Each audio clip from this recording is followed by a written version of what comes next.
कारण हे कोणीतरी मुद्दामून घडवलं वाली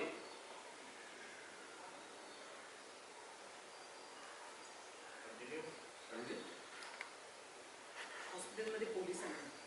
ते म्हणाले की तुमच्या गाडीच्या ब्रेकची वायर कोणतरी मुद्दामून काढली.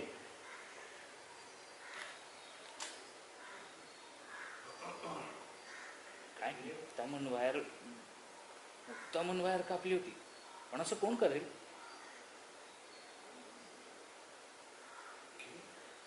कापली होती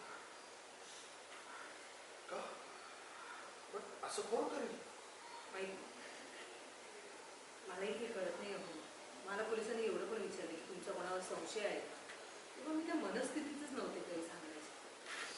पण नंतर विचार केल्यानंतर माझ्या डोक्यात एक नाव भालेराव. तो करू शकतो का असं? कसं करेल भालेराव? तो जेलमध्ये अजून सुटला नाहीये. तो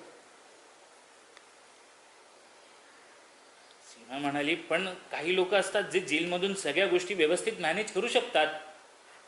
तिच्याकडे हिला कसं माहिती? ती गोंधळली, म्हणाली नाही म्हणजे मी असं टीव्हीत बघितलं होतं. इथे पिऊ म्हणाली, पण खऱ्या आयुष्यात असं फार कमी वेळा घडतं काकू.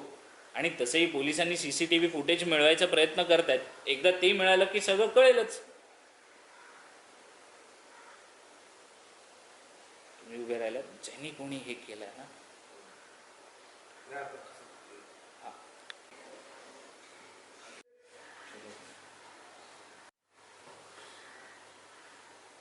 ज्याने कोणी घडवणारे असेल ना,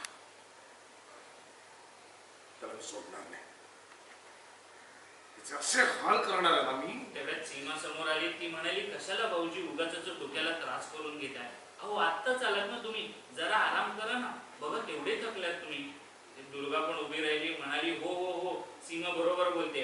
अरे बाळा, तू आत्ताच आलायस ना, नको उगाच हात आण घेऊ. ह्या अनुला ना अक्कलच नाही, कुठे काय बोलायचं समजतच नाही. जा बाळा तू जा, छान अंघोळ कर, फ्रेश हो आणि आराम कर, जा.